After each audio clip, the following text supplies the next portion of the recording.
The number one thing I would say is courage. Mm. I'm so grateful to my family because they mean so much to me. And my daddy could barely read and write, and my mother had about ninth grade education. But I thought, if I don't make something out of myself, what are they going to have someday?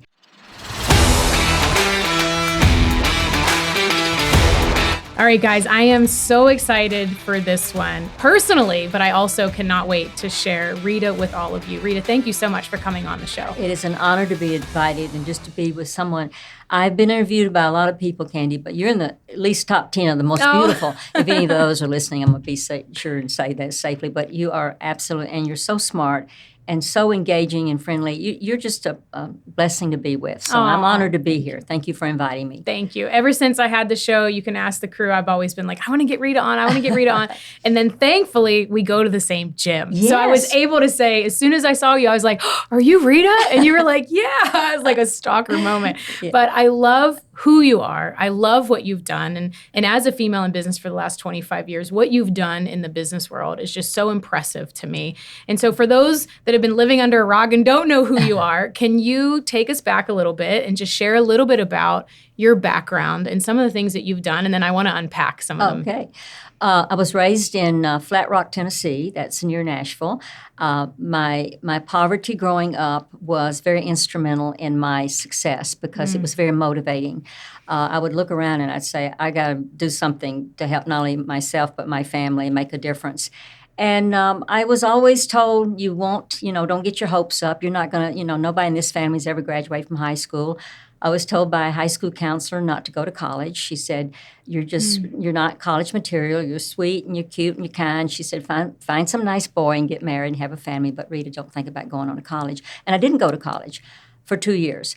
But I was dating a guy that was a student at Vanderbilt. And I thought, well, how's he going to feel about me, if I don't make something out of myself and get an education? So I did finally. I was considered, I never passed my SATs, by the way. I was going to night school at University of Tennessee, and they said I was an exchange student, so I was able to get into Middle Tennessee State University. I graduated in 3 years with honors. I got a BS degree, which I'm demonstrating right now. I'm sorry about that. But I did invite the counselor that told me I wasn't college material to come to my graduation.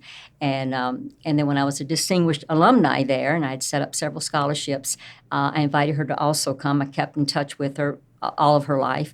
And, when someone tells you can't do something, you can either shut down or fire up. Mm-hmm. And that caused me to fire up. So being raised in poverty was my gift because I am so grateful for my life today.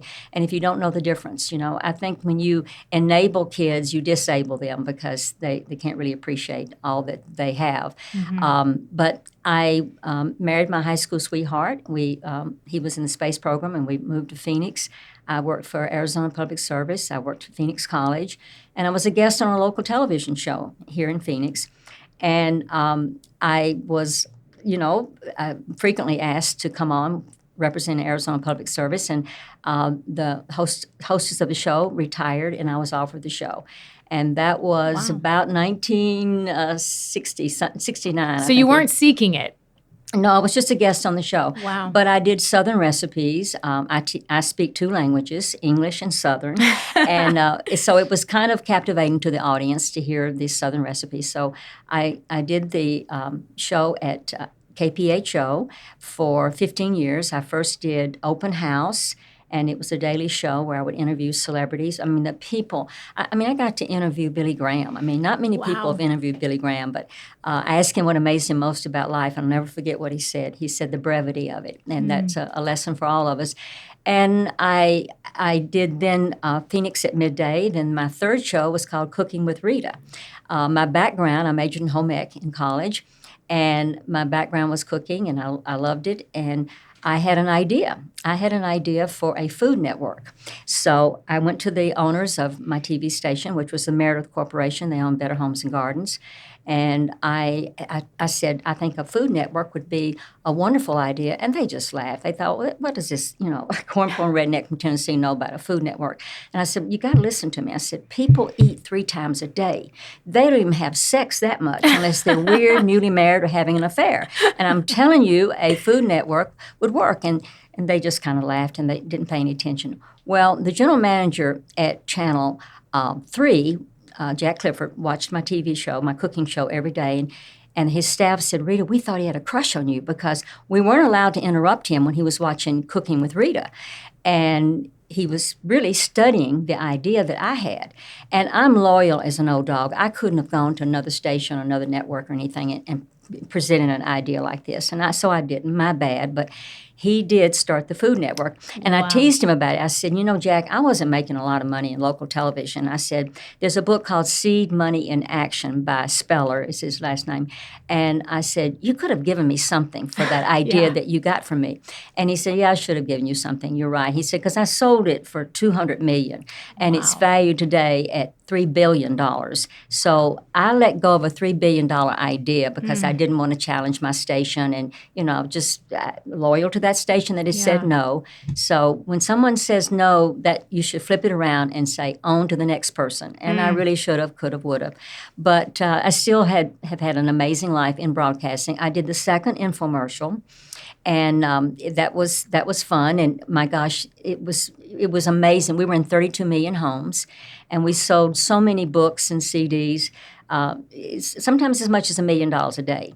Wow! So it was remarkable. Ray Lindstrom was the one that started that, and the reason he was so kind to let me do that, he was a huge fan of Dolly Parton, and Dolly Parton was coming in town to be on my show.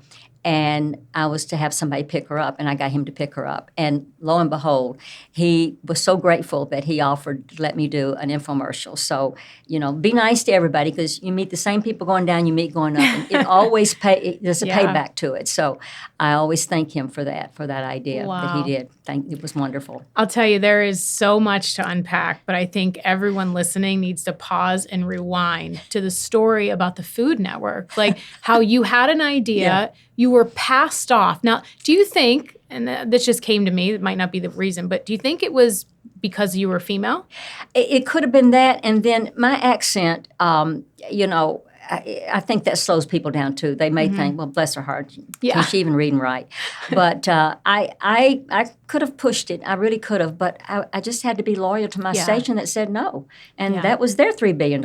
In fact, I ran into someone that worked at Meredith Corporation, and it's a wonderful organization, and I told the story, and he said, well, that was our $3 billion mistake. But we learn more, by the way, from failure and mistakes than we do from success. So that's the way it goes. It's the way it was supposed to happen, right? Yeah. I mean, but that's so good. I love how it turned that no into on to the next, to just keep pushing forward. If it was something that you really felt was on your heart, to keep pushing forward. So I love that. And so, you just shared Dolly Parton, which I know is a very small little part of your amazing story. But I remember hearing this little fact about Dolly, which I'd love for you to share with everyone. And it was so interesting because you said most people remember this, but few people remember that I was part of creating a $1 billion company. Yeah. So I want to really unpack that. But I would love if you would talk a little bit about the Dolly story, right? Well, because back then, I mean, she was... Yes, she was. She still is. Actually, I dated in high school a great guy. His name's Carl Dean. He was voted wittiest in our senior class, so we had a lot in common. I'd known him since the 4th grade.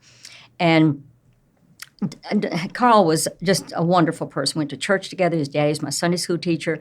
But anyway, as it turned out, Carl Dean and I broke up, and he met Dolly the first day she came to Nashville. She was going to the laundromat with a paper bag full of dirty clothes, and this is just like Carl Dean. He was so friendly and outgoing. He pulled over and introduced himself and went to the laundromat with her, and he married her, and they're still married, and I'm so grateful for that.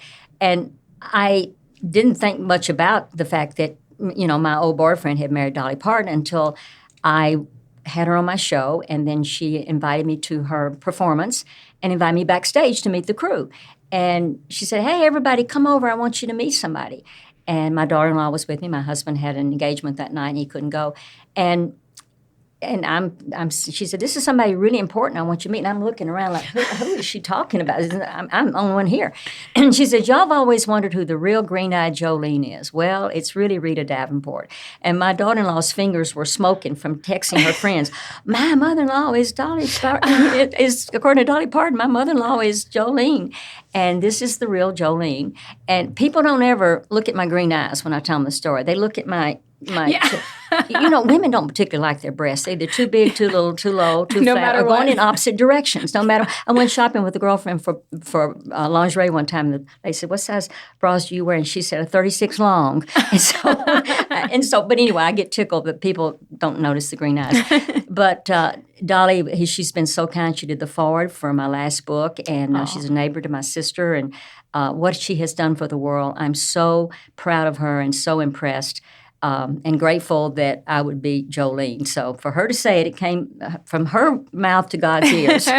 That's a great story. And when was the timing of your shows to you really stepping into about a $5 million company and taking it to just under $1 billion? Like, let's not gloss over that fact, because this was in the 90s, right? When female empowerment and female girl boss wasn't really a thing. Yeah, that's true. So tell us a little bit about that. I think it was about 1978. I was working on a syndicated show, and Sally Jesse Raphael's agent was the same group I was working with, and we were within 2 markets of syndicating the show, talk show, and turned out she wanted an hour instead of 30 minutes, so my show got dropped. And I remember thinking, okay, God, you shut this door. What do you want me to do? And I had spoken for a company called Arbonne, and they'd been in business for about 10 years, and they'd gifted me with the products, loved the products, and actually was speaking for a lot of network marketing companies, Amway and Nu Skin and Herbalife and Mary Kay. And I did as many as 117 speeches in 1 year. So I was speaking for a lot of companies. When I got home from that speech, and I was very impressed with what I had learned about the company and tried the products, I found that my sister's husband had open heart surgery, and they really needed some support. And I encouraged her to join the business. And she said, I can't do network marketing direct sales, and this is glamour and skincare. She said, I'm overweight. I got a space between my front teeth. I wear big, thick glasses. And I said, wait, every whale knows a minnow, and every minnow knows a whale. You might be a minnow in the network marketing world, but you know a whale that knows. I've been teaching this for a number of years. And I said, let's sign you up, and I'll help you build a business. And Candy, she became the #1 income earner in that company. Wow. And this is a person that had an 8th grade education, got married at 14. She didn't have to get married at 14, but my mother was abusive, and the situation was very difficult. And my sister was my protector of that, too, by the way. And she was married for 69 years to an ex-Marine. And for her to be able to have a lifestyle with an 8th grade education where she lives in Brentwood, Tennessee, and she had a beautiful $1 million home, drove a Mercedes. She was very, very successful, got to travel all over the world. And she never gave up. But I encouraged her constantly that if anybody can do it, if you want it bad enough, the world steps aside for the person who knows where they're going. So either lead, follow, or get out of the way. And all the reasons that she didn't think she could do it. And the last time she got to walk on stage in front of 22,000 people, because my sister was so loved by everybody. She was like Mother Teresa to people. And she was so generous with gifts. She always gave the most amazing, wonderful, beautiful gifts to her team at Christmas time. And she was just an amazing person. There was a 10-minute standing ovation. Even the ushers in Las Vegas in the Grand Ballroom, they were crying from the people just kept clapping and clapping. Because 4 years before that, my sister had fallen and broken her neck. And she had been totally disabled. And she was able, with escorts, to walk across the stage. And at that time, she was probably about maybe 75, something like that. Wow. And recovering from a broken neck and #1 income earner. And this just showed you that if anybody wants it bad enough, and she did, of course, and she was able to succeed. And it's who you know. Your net worth really is your network, who you know. So be nice to everybody. You meet the same people going down, you meet going up, and you don't know when that person that you maybe take for granted, you've been friends with them for a long time, or a family member, when they can give you that inspiration to become more and have more and do more. And she was just amazing. But that standing ovation, it was just beautiful, beautiful. That sounds beautiful. Kind of gave me chills there. Yeah. And you have spoken about success. You've written about success. You talk about success. One of your shows was about success. What makes, if you had to just sum it all up, like your sister's story, which, by the way, you dodged the question about you, which I hope everybody pays attention to because that's your heart. I asked you a question about you. You told me all about your sister. Yeah. And I felt your heart the moment I met you. So I just want to acknowledge that. And we'll get back to the original question. But I'd love for you to unpack what are some of the ways, the reasons that make someone that goes through one circumstance in their life and they never amount to anything because they don't do the work, and somebody who else does what your sister did and what you've done and so many other people have done and become successful? What's the differentiator? I think it's desire. I think it all starts with desire, and then learning and studying and growing. School is never out for the pro. The more you learn, the more you're going to earn. I've studied constantly. But I think that the difference was I was hungry, and I have a caring spirit for people that I want to help. I was a social worker right out of college, by the way, and I found out welfare didn't work. I mean, and I was a tough social worker because I was raised in poverty, and I would work with people, and I say, now, these babies got to be fed, and they've got to be clean, and when I come and visit, So I learned a lot from just growing up and being in a situation that made me stronger. But I just think the difference is that not everybody wants it. Actually, very few people want it bad enough to do what you got to do to be successful. And that's the reason if you want it bad enough, you'll get an aha moment. And I have. And when I got into the network marketing world, because I was sponsoring so many people, I actually sponsored, I think it was 35 in one day that came in with quite a bit. And the president of the company reached out to me because when I said to my sister, you can do this, she said, well, if it's good enough for me, why isn't it good enough for you? And I went, oh, yeah, that's right. So I finished up all my speeches with the network marketing company so I didn't have a conflict. And I joined the business first I was a speaker, but then I was a consultant, then district, area, and regional vice president. And the owner of the company reached out to me and he said, you're sponsoring people under your sister above you, and people think they're going to be under you, but they're under your sister. So we worked together as a team, and we were able to build it together. And I then was offered the position of president. And we took the company from under $10 million to almost, I think, $980 million, very close to $1 billion. Wow. And I think it was meant to be. I think that's the reason that the Food Network didn't work. I think that's the reason the syndicated TV show didn't work, is God wanted me in a different place to make a difference in people's lives by the example of being raised in poverty and not being that academic, but being a people person. I always say that the business I was in was a people business and focused on look at everybody you see, because everybody's wearing an invisible sign that says, make me feel important. And people do work harder for praises than they do for raises. Yeah. So I was really, as president of the company, I was very involved. I called every manager when they promoted. Sometimes I'd make over 800 phone calls a month to congratulate people. And I was really into wear you out to all the gift giving and things that I did that many corporations maybe don't know how important it was, but to get a Thanksgiving flower arrangement because you were in management in a company and a box of heart-shaped candy at Valentine's. So I really did a lot of showing appreciation and because I was so grateful for their efforts, because the number one mental step in adjustment for prosperity, and I know you talk about that a lot, prosperity, is gratitude. Just to be grateful for what you have. I mean, I say any day above ground is a good day. Make it a good day. But I was always so connected to the management team, to the field, even in the warehouse. I would go down to the warehouse, and when they were boxing up the products to mail out, and I would have the employees put a note inside of the box to the person receiving it, their name and how much they appreciated their business.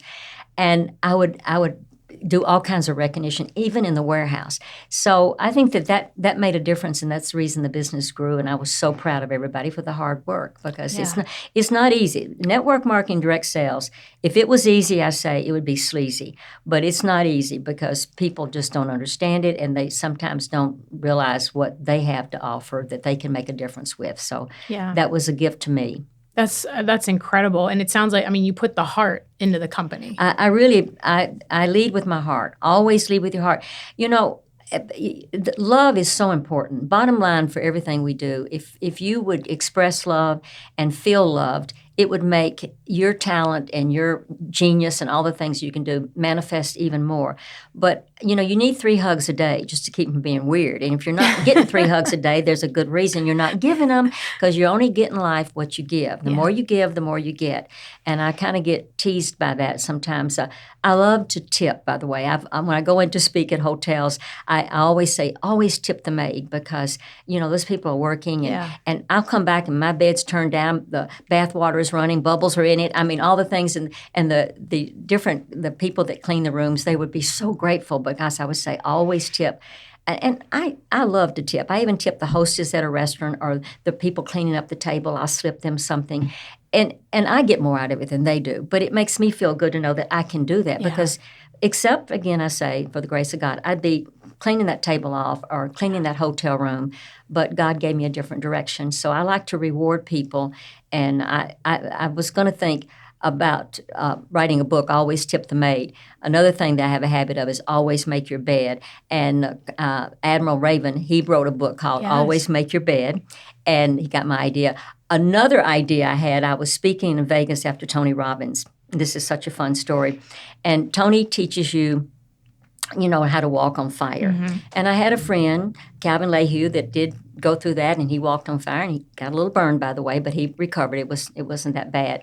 But after Tony spoke, I got out and I said, I don't know about this walking on fire business. I mean, how Tony Robbins. I said, because I said, I am never going to try to walk on fire until I can walk on water. And I put my finger up in the air. I said, my mentor walked on water. Well, it was about 25,000 people in the audience. One person, Donna Johnson, was in the audience, and she heard me say, my mentor walked on water. And she has now written a book, and it's #1 on Amazon and the spiritual books. And I'm so proud of her and she gives me full credit for the title. A lot of people, say, as I heard Rita Davenport say, and the next time they repeat it, they say, well, as I've always heard. The third time they say, as I've always said, my mentor walks on water. But she is just rocking it with her new book, and I'm so excited about that for her. I love to see anybody that I can inspire in any way, make a difference in their life, because I think that's my mission in life, is to make a difference, not just make a living. And was so grateful for that. But Arbonne is still doing really well. I'm so proud of the friends and associates that I have there, and family, lots of family in it. And they all seem like family. I mean, I felt like it was family to me. It was family to me. So yeah, I think in order for you to lead with such heart, it has to feel that way. Always lead with your heart. And when obviously from the 1s, the 3s, and the 8s are always the hardest, right? To break through. Like what you did to get to 80 million isn't going to get you to 300 million. Isn't going to. So what was it about the build? Because that's really tough in it, to go from 5 million when you stepped in to almost $1 billion. It might have been about 8. I'm not sure exactly Still, how much. You've been in business 10 years, though. Seven figures to almost 10. What was that? How were you intentional about that build? Well, I always say that a fish dies at the head first. And so I always say that the top leadership, if a company's not doing well, you got to look at the top leadership. And I just took it to a people business. I taught with love and passion, enthusiasm, and I raised people's expectation, what you expect, believe in pictures, what you get. And I used the training that I had used for all these other companies. Mary Kay used to come on my show a lot, and she used some of really, we had a real good connection with some of my material. And I just think that the difference was making people feel valued and important and recognition. Honestly, I mean, I know I say this over and over, but people work harder for praises than they do raises. So I would praise people. I would recognize them.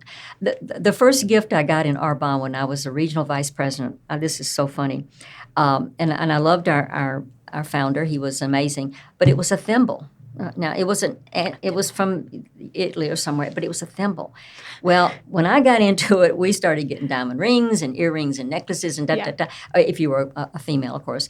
And but I really raised the recognition to the thimble was a nice gift. It was, Sure. I'm not sure about that exactly, but all of a sudden they started getting recognition, and it was all about recognizing their efforts because they were the soldiers on the firing line. In that industry, they were the ones, and I would praise them to the corporate staff, and they would sometimes feel like, well, they don't have to go to work at 8 o'clock in the morning like we do, really. Yeah.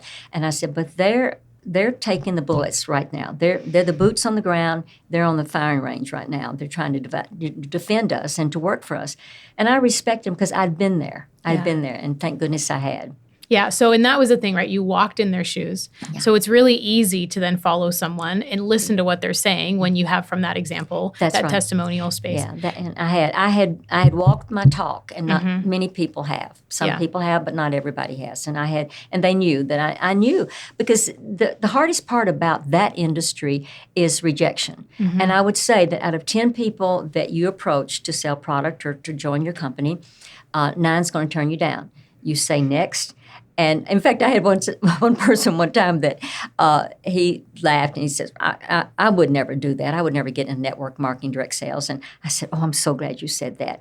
And he said, well, why did you ask me? And I said, well, it was rehearsal, actually, and I was practicing, and I was hoping because you would drag the reputation down of my company, I was hoping you'd say no, but I only have to ask 8 more people before somebody will say yes. So this was just a dress rehearsal for when I will get somebody. Goodness. And it was a joke, of course, Sure. and I was because he was a very great guy. But it was just, and keep your sense of humor, and I would teach them. When somebody say no, just start laughing. What's funny? Well, I only got to ask 8 more people before I'll get somebody that says yes, because it's a numbers game, and the one that gets to the top has had the most no's, and fortunately they kept on till they got the most yeses. But you can't let it shut you down. You just got to stay fired up and believe. You got to believe. You have so much humor weaved into your speeches and your books and everything that you do. Yeah. And to be completely transparent, I always say, I wish I was a little funnier. Is that something that you learned? Like, or you've just have always been this funny? Sense of humor. I think laughter is so important. First of all, as a speaker, it helps with retention about 78% better. I have a speech coming up, and they want humor in leadership.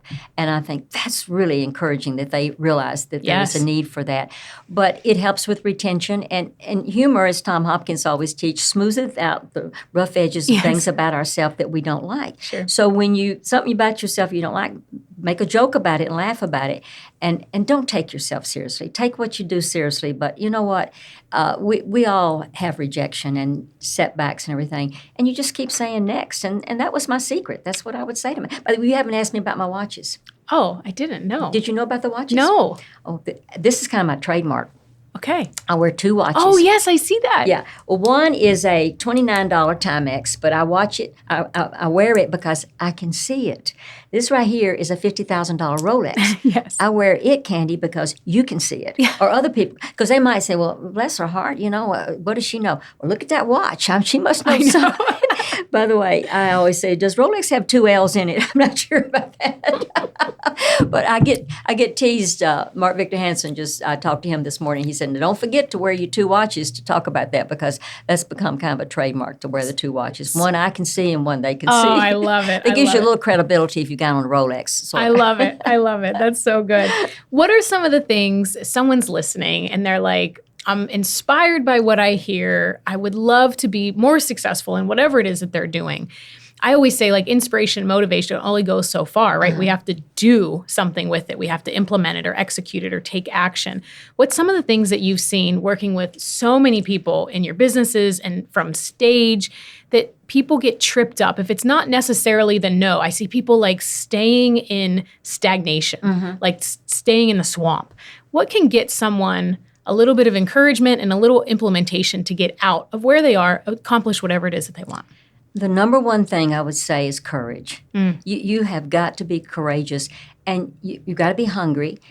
I'm so grateful to my family because they mean so much to me. And growing up in poverty, and wanting to have, my daddy was a mechanic and worked 2 jobs at a gas station at night, and my daddy could barely read and write, and my mother had about 9th grade education, but didn't know how to drive a car, never had a job in her life, and And Candy, I looked around and I thought, and people say, you're so different. Where did you come from? But I thought, if I don't make something out of myself, what are they going to have someday? And to be able to buy your daddy a brand new car, I get emotional, and your parents a beautiful home. I mean, we were raised without inside plumbing. I had a cousin visit us from California, and I took her to the outhouse, and she said, well, how do you flush this?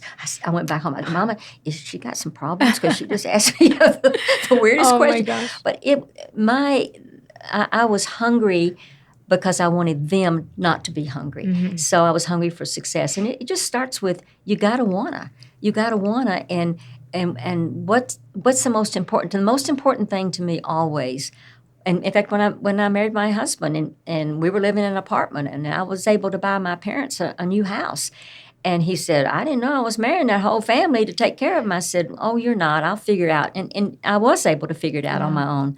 But they were my motivation to make a difference in my life and to I just remember one time I was doing something and Mama said, now don't get your hopes up. And I said, Mama, what good are low hopes? Hopes should be up, Yes. And so I always had my hopes up. And I've been disappointed. My gosh, it's just the way life is. But you just keep saying next. And who can I help and what can I do to help somebody else? I mean, another thing to keep growing is I at least spend 30 minutes a day reading and studying and personal development, because school is never out for the pro, and the more you learn, the more you earn. So I am constantly green and growing and teach that to other people. And I hope that my kids have been working. I have 2 sons, an heir and a spare, like Princess Di, but they've been working since they were 14, and I am so proud of them that even though they were born in a home that had a swimming pool and a tennis court, and they didn't know what it's like to be ashamed of where they lived. They were kind of self-conscious because maybe their house was a little nicer than their friends, and they were a little uncomfortable with that. But they were still ambitious and were working at 14. I started working at 12, and I had 2 jobs when I was 16, and I was always working because I knew that I had to, if people that I love the most were going to be well taken care of, it had to be, I felt, me that would do it. So you were the first. You were the first, right? That changed the generations from there to come. And I did not know what you just shared. And it's just so interesting when you were getting emotional, because I was too, that we share a lot of that in common too. My dad was a mechanic. My mom cleaned houses. Let me tell you what my dad did. My dad would always stop and help motors with car trouble. And I said, Daddy, we are running late. Do you have to stop and help everybody in the free world that's got car problems? I'll never forget what he said. He said, yes, little lady, I do, because someday my kids might be out on a highway, and somebody's going to stop and help them because I'm stopping to help this person right now. And he said, I will always help other people. I will never forget that example. And I have been on the side of the road with car trouble, and I've had people stop and help me. And I would just look up into heaven and say, thank you, Daddy, because truly what goes around does come around. But I was so proud that my daddy was a mechanic. And he was a character. He spoke 2 languages, too, English and profanity. I mean, Daddy could say some cuss word, and we'd take us to school in the morning, and, we walked most of the time, but when he did, and he'd be cussing, driving. Don't do the kids, he doesn't mean that, But he was a saint. Oh, my gosh, he was an amazing guy. Yeah. My dad, I always say, he can fix anything. He can figure out anything. Yeah. And I think it's where it's, even though, like, obviously I have a similar story too, it's like, it made me think that I could really figure anything out because I watched him figure anything out. So it's like, well, that must just be what we do as humans. So there's so much lesson there. And I always loved cars. The motivation that I had, I think, to get through college and make something out of myself, Candy, I wanted a Corvette. And, by my professor at Arizona State University, cars are phallic symbols, but I wanted a Corvette. And I thought when I was very, very young, I thought, well, if I get the Corvette, I can't park it in front of the house. How does it look to have a Corvette in front of a house with an outhouse? That just looks weird. But I wanted a Corvette, and that was...